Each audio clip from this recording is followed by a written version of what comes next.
ایران کا وارننگ نظر انداز کرنے والے امریکی بحری جہاز پر حملہ آبِ ہرمز میں گھسنے کی کوشش ناکام بنا دی۔ ایرانی فوج نے آبی گزرگاہ میں امریکی بحری جہاز پر میزائل داغ دیے۔ ترجمان ایرانی فوج کے مطابق بحری جہاز کو وارننگ کو نظر انداز کرنے پر نشانہ بنایا گیا۔ 2 میزائل امریکی بحری جہاز پر لگے حملے کے بعد امریکی بحری جہاز آبِ ہرمز سے واپس مڑ گیا۔ آبِ ہرمز میں تمام بحری جہاز آئل ٹینکرز ہم سے رابطے کے بغیر نقل و حرکت نہ کریں۔ گزرگاہ کی سلامتی کو مکمل طور پر سنبھالتے ہوئے ہیں۔ نیویگیشن ایرانی مسلح افواج سے رابطے میں رہ کر کی جائے۔ امریکی فوج کی سینٹرل کمانڈ کے ایرانی دعوے کی تردید۔ کہا آبِ ہرمز میں کسی امریکی جہاز پر میزائل نہیں لگا۔ ایران نے آبِ ہرمز سے بغیر اجازت گزرنے پر کارروائی کا اعلان کیا تھا۔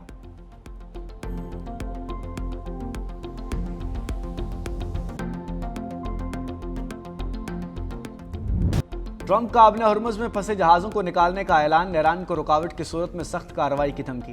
امریکی صدر نے اقدام کو انسانی ہمدردی اور آپریشن فریڈم قرار دیتے ہوئے کہا دنیا کے کچھ ممالک نے امریکہ سے اپنے جہاز نکالنے میں مدد مانگی ہے۔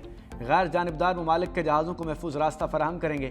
جہازوں کو محفوظ طریقے سے محدود آبی گزرگاہوں سے نکالا جائے گا۔ ایران کے ساتھ مثبت مذاکرات جاری ہیں۔ یہ مذاکرات کسی نتائج پر پہنچ سکتے ہیں۔ آبِ ہرمز کھولنے کے لیے امریکہ کا آپریشن فریڈم۔ 15,000 فوجیوں کو تعینات کرنے پر غور۔ سینٹ کام کے مطابق پروجیکٹ فریڈم کے لیے امریکی فوجی مدد میں ایک گائیڈڈ میزائل ڈسٹرائر، 100 سے زیادہ زمینی اور سمندری طیارے، مختلف بغیر پائلٹ کے پلیٹ فارمز اور 15,000 فوجی شامل ہوں گے۔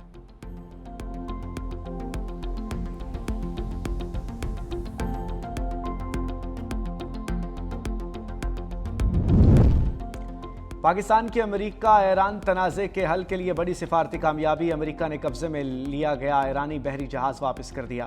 نائب وزیر اعظم اسحاق ڈار کی ایرانی بحری جہاز ایم وی ٹوسکا کے حملے کے 22 ارکان کی بحفاظت پاکستان آمد کی تصدیق۔ کہتے ہیں حملے کی واپسی اعتماد سازی کا اہم قدم ہے جو ایران اور امریکہ کے تعاون سے ممکن ہوا۔ مرمت کے بعد بحری جہاز کو اصل مالکان کے حوالے کر دیا جائے گا، جبکہ حملے کے تمام 22 ارکان کو آج باضابطہ طور پر ایران کے حوالے کیا جائے گا۔ پاکستان علاقائی امن کے لیے مذاکرات، سفارتکاری اور ثالثی کی کوششیں جاری رکھے گا۔ وزیر خارجہ اسحاق ڈار کا ایرانی ہم منصب عباس اراغچی سے رابطہ، خطے کی صورتحال پر گفتگو۔ عباس اراغچی نے پاکستان کی ثالثی کی کوششوں کو سراہتے ہوئے کہا مخلص اور تعمیری قرار دیا۔ اسحاق ڈار نے کہا کہ مذاکرات اور سفارتکاری مسائل کا واحد حل ہیں۔ دونوں وزراء خارجہ کا پاک ایران تعلقات مزید مضبوط بنانے کے عزم پر زور، خطے میں کشیدگی کم کرنے پر اتفاق۔ اسحاق ڈار سے ناروے کے نائب وزیر خارجہ کی ملاقات، مختلف شعبوں میں تعاون بڑھانے کے امکانات پر زور۔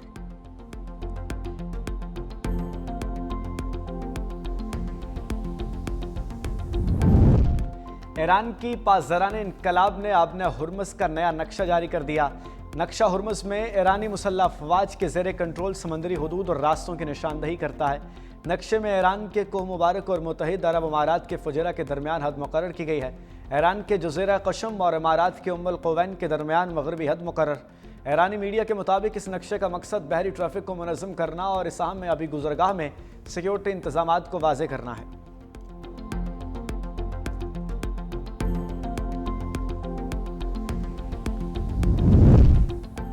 آبِ ہرمز میں امریکی مداخلت کو جنگ بندی کی خلاف ورزی تصور کیا جائے گا۔ ایرانی نیشنل سیکیورٹی کونسل کے سربراہ ابراہیم عزیزی کا رد عمل۔ کہتے ہیں آبِ ہرمز اور خلیج فارس کا انتظام ٹرمپ کے فریب دینے والے بیانات سے نہیں ہوگا۔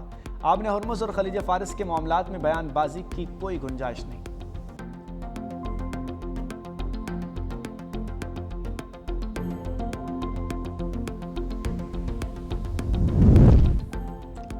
آبِ ہرمز میں کشیدگی برقرار، متحدہ عرب امارات کے ساحل کے قریب تیل بردار بحری جہاز پر ڈرون سے حملہ۔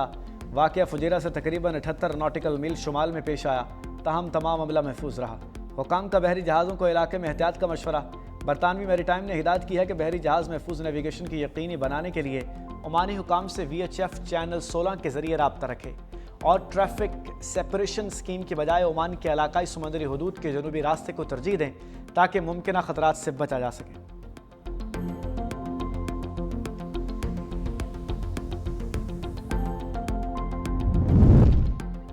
متحدہ عرب امارات کی اوپیک تنظیم سے علیحدگی کے بعد رکن ممالک کا بڑا فیصلہ۔ سعودی عرب، روس، عراق، کویت، قازقستان، الجزائر، عمان سمیت 7 رکن ممالک جون 2026 سے اپنی یومیہ تیل کی پیداوار 1,88,000 بیرل مزید بڑھائیں گے۔ اقدام کا مقصد تیل کی عالمی منڈی کو مستحکم رکھنے کے لیے پیداواری صلاحیت برقرار رکھنا ہے۔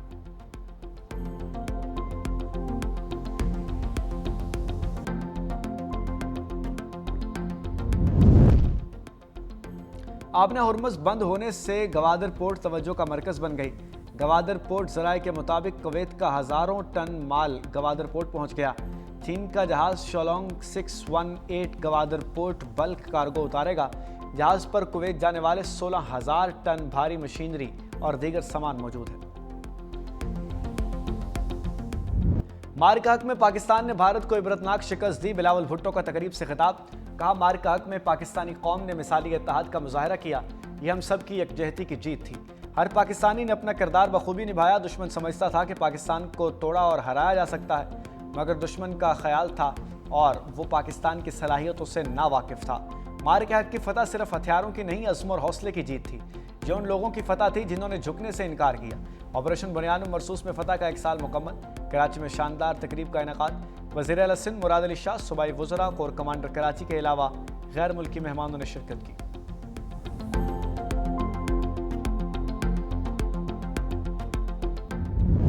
بھارت کو چند گھنٹوں میں اس کی حیثیت کا پتہ چل گیا۔ وزیر اعلیٰ سندھ مراد علی شاہ کا تقریب سے خطاب۔ کہا کہ مار کے حق میں بھارت کو اندازہ ہو گیا تھا کہ پاکستان متحد قوم ہے، اس کو شکست دینا ناممکن ہے۔ سینئر وزیر سندھ شرجیل میمن بولے، مار کے حق کی کامیابی کا دن عید یا تہوار سے کم نہیں۔ شہید ذوالفقار علی بھٹو نے پاکستان کو ایٹمی طاقت بنایا۔ کسی کی جرت نہیں ایٹمی قوت پاکستان کی طرف میلی آنکھ سے دیکھے۔ مار کے حق میں دنیا کو بتا دیا، پاکستان منہ توڑ جواب دینے کی صلاحیت رکھتا ہے۔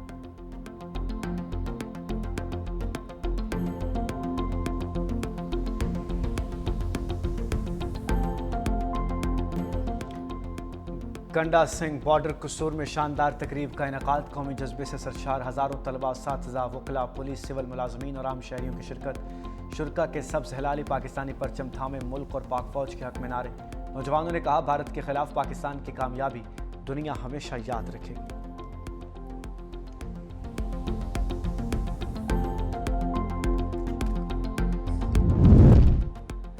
پاک بحریہ کا بحیرہ عرب میں انسانی ہمدردی کی بنیاد پر ریسکیو آپریشن جاری۔ ایم وی گوتم پر موجود 6 بھارتی اور 1 انڈونیشیا کے عملے کو ہنگامی امداد فراہم کی۔ سیکیورٹی ذرائع کے مطابق عمان سے بھارت جانے والے ایم وی گوتم میں تکنیکی خرابی پر میری time rescue and coordination centre Mumbai نے پاکستانی حکام سے رابطہ کیا۔ ہنگامی اطلاع موصول ہوتے ہی پاک بحریہ نے جہاز کشمیر کو امدادی کارروائی کے لیے روانہ کیا۔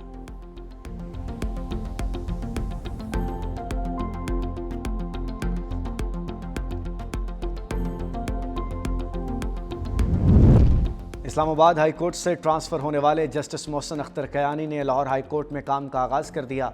بچی کی والدہ حمیرہ بی بی کی درخواست پر سماعت۔ جسٹس محسن اختر کیانی نے 15 سالہ بچی زینب کو روسٹر پر بلا لیا۔ استفسار کیا کہ آپ اپنے والد سے نہیں ملنا چاہتی ہو؟ زینب نے جواب دیا، میں والد سے کبھی نہیں ملنا چاہتی، میری ماں نے مجھے پالا، والد نے 10 سال پہلے انہیں طلاق دی تھی۔ جسٹس محسن اختر کیانی نے کہا، کم از کم ایک بار تو والد سے مل لیں، اگر آپ کو سوچنے کا ایک موقع دیا جائے تو کچھ ہو سکتا ہے۔ بچی نے جواب دیا، نہیں مجھے والد سے نہیں ملنا۔ جسٹس محسن اختر کیانی نے ریمارکس دیے، بچی کو ملاقات کے لیے کوئی فورس نہیں کرے گا، ملاقات نہ کرنے پر بچی کے وارنٹ جاری نہیں ہوں گے۔ لاہور ہائی کورٹ نے ٹرائل کورٹ کا بچی سے باپ کی ملاقات کا شیڈول جاری کرنے کا فیصلہ معطل کرنے کی صدا مسترد کر دی۔ درخواست پر کارروائی 16 مئی تک ملتوی۔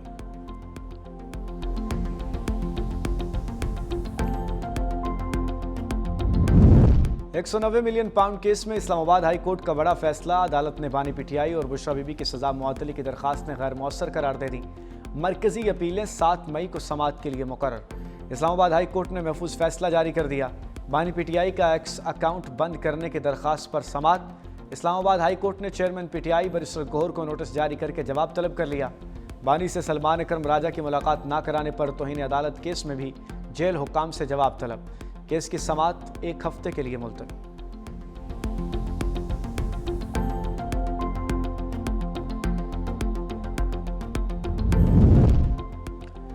کراچی شدید گرمی کی لپیٹ میں آ گیا، درجہ حرارت 44 سینٹی گریڈ تک پہنچ گیا۔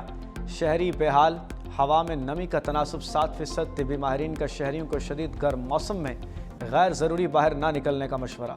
زیادہ سے زیادہ پانی پینے اور گھر سے باہر جانے پر سر کو ڈھانپنے کی ہدایت۔ ہسپتالوں میں لائے گئے گرمی سے متاثرہ افراد کی تعداد میں بھی اضافہ۔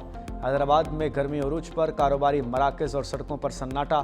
ضلع انتظامیہ نے مختلف مقامات پر ہیٹ سٹروک کیمپس قائم کر دیے۔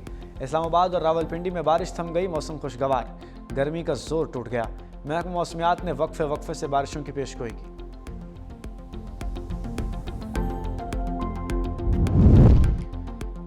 ہیٹ ویو قدرتی عمل ہے، حکومت ایسی صورتحال میں اقدامات کرتی ہے۔ سینئر وزیر سندھ شرجیل میمن کا صوبائی اسمبلی میں اظہار خیال، کہا ہدایات جاری کی گئیں، طبی کیمپ لگائیں، پانی فراہم کریں۔ ایم کیو ایم وفاقی کابینہ کا حصہ ہے، کبھی ایم کیو ایم نے لوڈ شیڈنگ پر قومی اسمبلی یا وفاقی کابینہ میں آواز اٹھائی؟ دیہی علاقوں میں 22 گھنٹے، شہروں میں 12 گھنٹے لوڈ شیڈنگ ہے۔ بجلی تقسیم کار کمپنیاں غیر آئینی کام کر رہی ہیں۔ جماعت والے سارا دن کراچی کو یہ دے دو وہ دے دو کرتے ہیں۔ برائے مہربانی سیاست سے ہٹ کر عوام کے حقیقی مسائل پر کام کریں۔ آپ ماشاءاللہ سے وفاقی حکومت میں 1947 سے ہیں، سینئر وزیر کے بیان پر ایوان میں کہہ کہے۔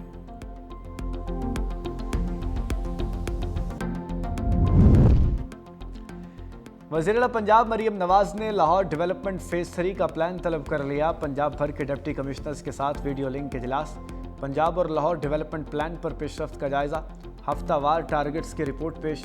لاہور ڈیولپمنٹ پلان کا پہلا فیز مکمل، فیز 2 76% کام ہو گیا۔ صوبے بھر میں سروس روڈز کی فوری مرمت، اپ گریڈیشن کا کام، ڈی سیز کو صاف پانی، بیوٹیفیکیشن اور مثالی گاؤں پروگرام کی مانیٹرنگ خود کرنے کی ہدایت۔ مریم نواز کہتی ہیں ارلی مونسون کے لیے مونسون سے قبل تیاریاں مکمل کریں، کسی بھی کوتاہی پر سخت کارروائی ہوگی۔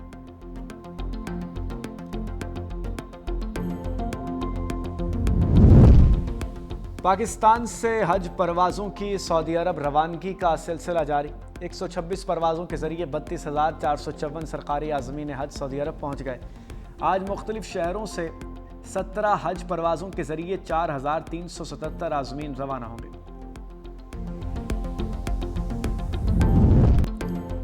پشاور زلمی حیدرآباد کو ہرا کر پی ایس ایل کے کنگز مین بن گئے۔ ونر ٹیم کا جشن، شاندار آتش بازی کی گئی۔ 11ویں ایڈیشن کے فائنل میں حیدرآباد کنگز مین کو 5 وکٹوں سے شکست دے کر دوسری بار ٹائٹل اپنے نام کیا۔ 130 رنز کا ہدف 16ویں اوور میں حاصل کیا۔ حیدرآباد کے بلے باز اہم میچ میں لڑکھڑا گئے، 7 بیٹسمین ڈبل فگر میں بھی داخل نہ ہو سکے۔ سام ایوب نے 54 رنز بنائے۔ کپتان لیوشن 20، عثمان خان 8، عرفان خان 1 رنز بنا کر چلتے بنے۔ گلین میکسویل بغیر کھاتا کھولے روانہ، کشال پریرا 1، حسن خان 12 رنز بنا سکے۔ زلمی کی بیٹنگ لائن مشکلات کے بعد سنبھل گئی۔ ہارڈی کی آل راؤنڈ پرفارمنس، 4 وکٹیں لے اڑے اور 56 رنز بھی بنائے۔ عبدالصمد کی 48 رنز کی ذمہ دارانہ اننگز، بابر اعظم بغیر رن بنائے آؤٹ ہو گئے۔ وزیر اعظم شہباز شریف نے بھی فائنل میچ قذافی اسٹیڈیم میں دیکھا۔